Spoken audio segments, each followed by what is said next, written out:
Merci beaucoup. Effectivement, je rebondis sur ce qui vient d'être présenté par Philippe. Donc, la circulaire outsourcing, elle n'est pas nouvelle, elle est connue. Il y a quand même un certain nombre d'enjeux particuliers liés au cloud. Et un des enjeux particuliers, c'est celui lié à la localisation. Alors là encore, je me suis permis de reproduire un diagramme tiré de l'article de la GFIP paru en juin 2023. On voit que les principaux obstacles à la dématérialisation des données et au passage sur le cloud, les deux premiers points, c'est la conservation à l'étranger des données et la possibilité d'accès depuis l'étranger. Et effectivement, sur une solution de cloud banking, ce qui change particulièrement, c'est que vos données ne sont plus on-premise, comme cela a été expliqué par Adrien en début, elles ne sont plus sur vos serveurs, elles vont être sur les serveurs d'un CSP, d'un Cloud Service Provider, potentiellement à l'étranger, potentiellement en Suisse, on y reviendra, et votre Cloud Service Provider est potentiellement suisse, mais dans la grande majorité des cas, un prestataire étranger. Qu'est-ce que ça signifie? Ça signifie évidemment que vos données, déjà, vous n'avez plus la maîtrise dessus. Donc, on ne va pas venir chez vous pour vous demander d'avoir accès à ces données. On va devoir se tourner vers le prestataire chez qui les données sont hébergées. Alors, évidemment, c'est un enjeu qui est particulier parce que la FINMA elle-même, dans la circulaire, envisage la possibilité que les données puissent se trouver à l'étranger. Elle impose un certain nombre d'obligations, je ne vais pas y revenir puisque Philippe vient de les aborder, mais se pose quand même la question de vos obligations et de votre niveau de confort dans le contexte où des autorités étrangères souhaiteraient accéder à des données clients, à des données employés et s'adresser à un prestataire qui est à l'étranger.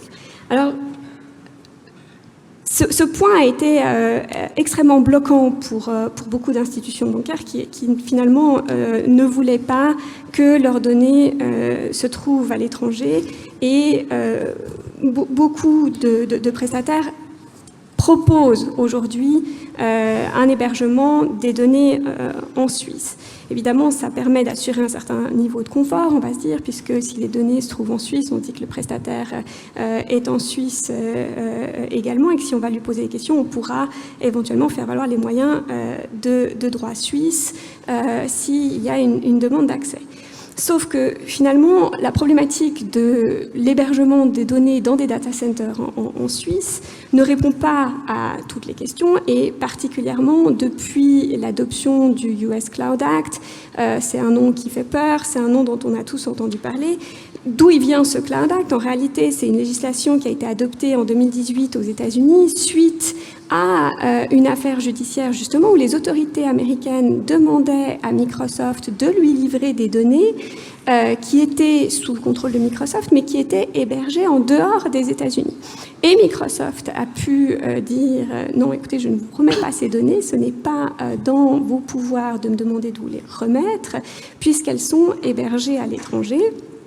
Qu'à cela ne tienne, les Américains ont réagi et ont adopté ce US Cloud Act qui vise entre autres les Cloud Service Providers et pas seulement les Cloud Service Providers incorporés aux États-Unis, mais également des Cloud Service Providers qui auraient une filiale ou un établissement stable aux États-Unis. Donc, le reach, l'accès par le biais de cette législation est effectivement extrêmement large. Et dans le cadre de ce US Cloud Act, finalement, les autorités américaines qui mèneraient une procédure liée à ce qui est défini comme des serious crimes pourraient demander aux Cloud Service Providers de remettre des données qui sont en leur possession, sous leur garde ou sous leur contrôle. Donc, on a une approche très large. Alors, On rappelle quand même qu'il faut qu'il y ait une procédure qui soit lancée, que la procédure doit être liée à des serious crimes, donc il doit y avoir un certain niveau de sévérité par rapport aux procédures qui seraient lancées. Mais évidemment, finalement, ça relance le sujet de l'accès aux données et du risque d'accès à ces données par des autorités américaines, même si ces données devaient se trouver en Suisse, d'autant plus que, comme l'a dit Philippe, une grande majorité des prestataires finalement de ces solutions de cloud banking sont des prestataires soit américains ou ont des sous-traitants qui se trouvent aux États-Unis. Alors évidemment, il va falloir intégrer cette composante dans l'analyse de risque auquel faisait référence Philippe. On va pouvoir intégrer ça éventuellement dans le cadre de clauses contractuelles avec le service provider pour être informé lorsque des demandes d'accès leur sont adressées. Éventuellement, l'intégrer également dans les conditions générales du prestataire bancaire. Je ne vais pas m'attarder là-dessus puisque Philippe y reviendra également dans les questions liées au secret bancaire. Donc, une question est celle de l'accès aux données. L'autre question liée à la localisation, c'est aussi une question de protection des données. Alors, les questions liées à la protection des données sont nombreuses dans un contexte de cloud banking. Moi, je vais m'attarder juste sur un point, c'est le point du transfert des données à l'étranger. Vous le savez, lorsque des données personnelles sont transférées à l'étranger, ce transfert doit se conformer à l'article 16 désormais de la nouvelle loi sur la protection des données. C'était d'autres dispositions avant le 1er septembre, mais les principes étaient les mêmes. Ces principes impliquent notamment que lorsque des données personnelles, donc des données qui permettent d'identifier un individu, sont transférées à l'étranger, elles doivent l'être dans un pays qui assure un niveau de protection adéquat.